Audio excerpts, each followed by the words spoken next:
Halo teman-teman, kembali lagi di channel Harjo Tanya. Oh ya, buat teman-teman yang belum subscribe dan klik tombol like-nya, tolong di subscribe dan di like dulu ya, agar channel Harjo Tanya semangat untuk upload video-video tentang ternak entok.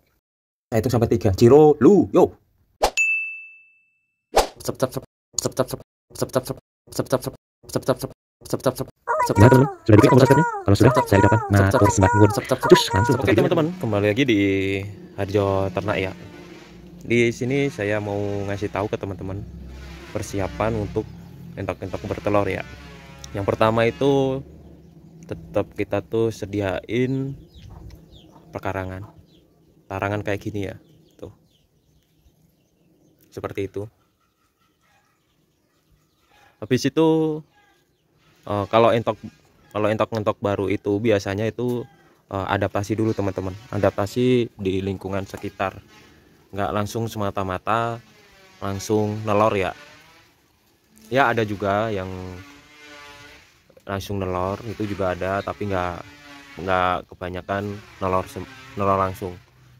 Nah di kesempatan kali ini entok-entok yang baru udah di sini tuh hampir 2 minggu ya. Ya belum saya buatin videonya.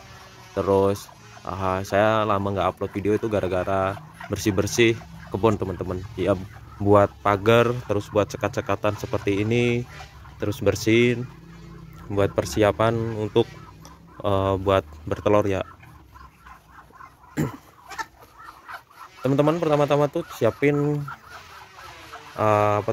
tarangan buat bertelur. Terus yang kedua itu kalau misalkan teman-teman ada kendala di entok yang masih kurus, itu juga harus dikasih protein buat bisa mempercepat juga protein gizi-gizi ya. Seperti ada, ntar saya kasih lihat saya pakainya apa aja. Dan kemarin tuh juga sudah ada yang nelor, itu kayaknya buang telur sih ya. Ini kan babonnya saya beli kemarin tuh ada 3 ekor, terus sisanya itu persiapan ya. Ya ini udah dikawinin semua, tinggal nelornya aja. Udah sebagian udah ada yang memetin itu buat itu apa tuh kayak buat sarang gitu teman-teman.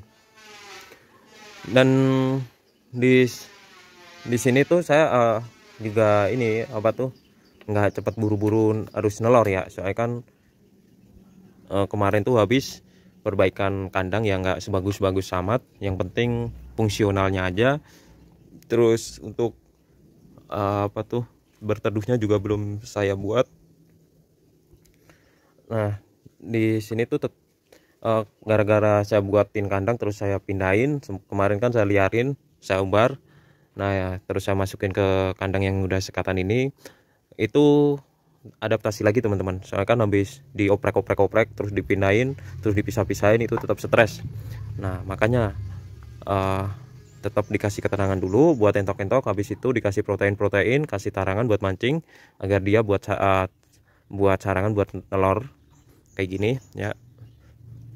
Kalau untuk kata orang-orang nelornya lama terus jarang nelor, itu dipakan teman-teman, terus sama di kondisi entok-entok ya, dia stres atau nyaman atau gimana. Nah gitu teman-teman, utamakan nyaman dulu untuk entok-entok. Untuk entok-entok itu harus nyaman di tempat baru gitu teman-teman. Dan untuk buat pekarangannya juga, tarangan terus kandang-kandangnya gitu teman-teman, jangan dikit-dikit mengeluh teman-teman. Ini di sini udah hampir 2 minggu lebih teman-teman, ini belum ada yang nelor tuh cuma 4 aja kemarin, bercacaran di sana gitu teman-teman. Itu aja retak ya, dicekar-cekarin sama ayam, terus saya goreng aja. Makanya kalau untuk di perentokan itu emang bener-bener sabar teman-teman, soalnya dia butuh nutrisi, gizi-gizi gitu teman-teman buat ngolah telurnya. Terus kalau sudah lihat tuh untuk jantannya itu ganas apa enggak, ganasnya termasuk ganas beranjak teman-teman, ngawinnya gitu teman-teman. Saya kan banyak yang nanya juga, ada yang kenapa entok-entok saya jarang lama nelornya, terus udah dikawinin terus kok nggak nelor-nelor. Nah itu penyebabnya pertama tuh di pakan, terus yang kedua di tempat nyaman apa enggak, terus yang di apa tuh dia nyaman apa enggak gitu teman-teman. Di sini saya tuh makanya pakannya ntar saya kasih lihat ya teman-teman. Itu ya itu saya sendiri sih, kalau yang lain nggak tahu makanya apa. Setiap peternak, setiap penghobi itu beda-beda teman-teman untuk memaksimalkan entok-entoknya gitu teman-teman. Di sini ada si hitam-hitam ya. Si hitam itu sebenarnya ada 5 jantan, 5 betina, 1 jantan. Terus sisanya rambon, terus lokalnya ada 3 buat selingan aja. Ini teman-teman, totalnya di sini tuh ada hampir berapa ya? Itu saya hitung dulu, 1 2. Untuk betinanya itu ada 16 teman-teman. Jantannya 4. Terus buat yang dere-dere itu ada 1 2 3 4 5 6 ekor ya. Yang di paling pojok itu ya teman-teman. Makanya saya juga nggak terlalu buru-buru buat harus nelor ya. Saya tetap nyetak buat agar kalau nelor kedepannya bisa menetas maksimal. Saya olah dulu untuk pakannya, terus untuk kandangnya gitu teman-teman, biar nggak berteteran ya. Ini Rambon lokal super. Nah seperti itu teman-teman. Ini ada 4 sekat kandang. Terus untuk pakannya saya kasih lihat ke teman-teman semua ya. Terutama tuh top sentrat ya. Kalau saya pakai konsentrat penggemukan ya, penggemukan buat ngemukin dulu, soalnya kan sebagian ada yang kurus gitu teman-teman. Dan kalau ada ya juga dicampurin buat pertelurnya juga, sentrat petelur ya. Itu jangan terlalu banyak-banyak, saya juga nggak bagus. Terus ditambahin hijau-hijauan teman-teman, hijau-hijauan seperti daun singkong, terus daun pace atau mengkudu itu. Habis itu kalau saya kasih campuran ini ya, mineral B12 ya. Tuh. Komposisinya seperti ini. Terus untuk mempertinggi produksi telur, menaikkan daya tetas, mencegah kematian embrio ya teman-teman. Saya belinya udah siapan, saya ngolah di dipelihara sama yang orang yang pertama itu. Memang kurang gizi teman-teman di entok-entok yang saya beli itu kemarin saya habis beli ya, itu terus ngedrop banyak ya teman-teman. Terus saya tetap kasih E4 itu secukupnya aja, jangan terlalu banyak-banyak teman-teman. Soalnya E4 ini kalau misalkan ada dosisnya, makanya caranya gimana teman-teman bisa baca di ini ya, di belakangnya tuh. Habis itu tetap dedak ya, kalau saya pakai dedak juga. Terus nasi sisa, habis itu saya kasih obat-obat herbal yang saya racik di video sebelumnya yang ditonton hampir 19.000 orang itu.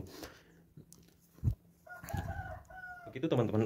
Kalau misalkan untuk entok-entok kenapa nggak cepet telur, terus sudah dikawinin tapi nggak bertelur-telur, terus udah nelor pun nggak maksimal untuk bertetasnya, untuk netasnya itu nggak maksimal. Itu pertama tuh efek di pakan, terus terlalu banyak gizi yang dikasihkan, seperti kayak konsentrat petelur kayak gitu nggak diimbangin kadar-kadarnya gitu teman-teman. Terus di lakiannya juga bisa itu meskipun ngawin terus nelor itu bisa jadi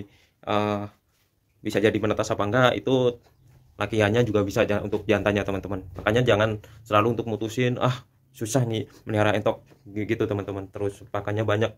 Kalau untuk nyetak indukan, terus untuk nyetak telur itu emang untuk pakannya emang ada yang sebagian pakan nyari di sawah kayak keong, kayak dedaunan kayak gitu. Terus ada yang pakan pabrikan itu dicampur-campur biar kadarnya nggak terlalu melebihin gitu teman-teman, proteinnya nggak terlalu melebihin. Makanya kan ada setiap peternak yang lain itu ada yang pakai cara yang nyari keong buat dia bagusin telur gitu teman-teman. Terus kayak kayak kepiting kecil-kecil kayak gitu, itu juga bisa. Terus ada juga yang mau simple, nggak terlalu ribet-ribet banget, terus cuma bisa ngasih makannya cuma di pagi dan sore pulang kerja kayak gitu, sibuk di kerjaan, dia mutusin beli langsung pakan pabrikan biar nggak terlalu merepotkan gitu teman-teman. Makanya teman-teman tetap semangat, jangan putus asa gitu. Kalau untuk entok itu emang bener-bener sabar teman-teman, jangan terlalu buru-buru, terus jangan terlalu cepat-cepat juga. Siapin dulu itu persiapan semuanya, kayak kandang kayak sebagainya, tarangan dan itunya. Kalau misalkan nyetak dari DOD, nah itu lebih enak kalau dari DOD, tapi nunggunya terlalu lama gitu teman-teman. Kalau DOD itu kan bisa nyetak sendiri terus ngasih pakan, fotoin agar besoknya kedepannya kualitasnya lebih bagus. Kalau misalkan teman-teman beli persiapan itu ya tetap harus kayak ngasih protein dulu, kayak ngasih uang dulu, nih saya kasih uang gitu biar semangat buat ininya, terus buat nyetaknya juga bagus gitu teman-teman. Makanya saya saranin lagi jangan terlalu buru-buru dan jangan terlalu cepat-cepat juga itu teman-teman. Kalau mau nyetak bagus ya melihara dari kecil, terus tahu silsilah terahnya, terus bapaknya emaknya gitu teman-teman, asal usulnya gimana gitu. Kalau saya ini emang beli, jujur beli persiapan terus sama babon ya, sama babon itu ya hampir kepala 3 saya beli kemarin tuh, hampir 3 juta lebih itu kemarin saya beli semua itu. Makanya buat persiapan saya nggak mikirin untuk apa tuh, itu entok apa, yang penting saya nyoba dulu. Soal pemasaran setiap peternak itu beda-beda, rezeki setiap peternak itu juga beda-beda. Ada yang beli jumbo, ada yang beli serian apa tuh batik, model kaji kayak gitu teman-teman. Makanya teman-teman jangan terlalu ambisius. Saya beli indukan ini banyak nih apa tuh, kayak misalkan jumbo kayak gitu, ori jumbo, terus ori jumbo apa-apa gitu, terus besok biar agar jualnya lebih gampang, terus apa tuh dapat keuntungan lebih banyak gitu. Itu nyari pasarannya juga susah teman-teman, jangan mengambil keputusan kayak gitu. Makanya kan setiap peternak, setiap orang itu beda-beda rezekinya. Makanya teman-teman jangan terlalu ngikutin kata orang-orang harus melihara ini, harus melihara ini. Teman-teman bisa lihat juga isi dompet agar bisa kecukupan. Saya melihara ini terus ntar ke depannya gimana, terus kalau kondisi cuaca buruk gimana, itu harus tetap diperhatiin teman-teman. Jangan langsung mutusin yang enggak. Soalnya kalau misalkan mutusin yang enggak kayak gitu, langsung ngambil keputusan yang sangat berat kayak gitu, harus ngambil indukan yang bagus, terus ambil indukan yang mahal gitu teman-teman. Untuk pemula seperti saya tetap saya ngambil kayak lokalan, kayak Rambon, kayak yang biasa-biasa aja gitu teman-teman, enggak terlalu muluk-muluk dulu.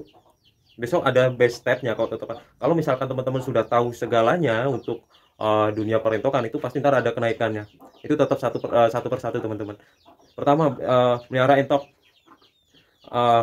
lokal, terus tahu pemasarannya, terus banyak peminatnya, terus banyak yang sering datang ke rumah ngambil anakan, terus mengambil kayak indukan gitu teman-teman. Terus ada yang nanya juga ntar, Mas ada ini enggak jumbo, terus ntar mesti disaranin, coba deh Mas jumbo, ntar kalau misalkan ada ini kan ada yang nanya bisa Mas tunjukin. Nah itu ntar ada stepnya teman-teman itu. Dan untuk di ternak sendiri, kalau untuk jual anakan DOD, kalau dari misalkan 20 apa tuh indukan, itu untung jutaan juga nggak mungkin teman-teman. Soalnya kan kalau untung misalkan jutaan 7 juta 8 juta gitu nggak mungkin. Soalnya kan bisa ya teman-teman bisa hitung sendiri dari dia nelor, dia angkrem, terus untuk pakan, untuk sebagainya, itu nggak dihitung gitu, langsung ujuk-ujuk bisa jual segini. Terus ini emang entok harus dikasih ilmu pasti, kamu harus netes jumlahnya, misalkan nolornya 15 netes semua gitu, nggak bisa. Terus dikasih protein terus sampai nolor 20 lebih, itu harus netes semua, nggak bisa, hukum alam itu teman-teman. Itu balik lagi ke hukum alam. Itu yang nentuin yang di atas gitu teman-teman. Makanya kan teman-teman harus tetap pintar-pintar ngambil kesempatan, ngambil peluang, jangan terlalu buru-buru gimana. Terus cara memasuki pasaran gitu teman-teman. Kalau saya emang di pasaran belum masuk, saya baru gimana caranya untuk menyetak anakan sendiri ya, meskipun saya beli itu dari persiapan teman-teman. Ntar kalau misalkan saya beli persiapan terus dia anak apa tuh anaknya, ya itu udah produk saya gitu teman-teman, meskipun pakai brand yang lain gitu. Ntar tergantung kita mau nyilangin gimana gitu teman-teman. Semua di silangan sih, sama di kan itu cuma di persilangan ntar keluarlah ini, terus itu ntar disempurnain gimana gitu teman-teman. Ya udah teman-teman, sampai di sini aja. Itu dari info dari saya, jangan terlalu buru-buru, jangan terlalu cepat-cepat juga. Makanya teman-teman tetap teliti, tetap fokus, dan jangan kendor ya gitu teman-teman. Ya ayo sama-sama belajar, jangan putus asa, tetap semangat. Dari saya Harjo Ternak, terima kasih banyak.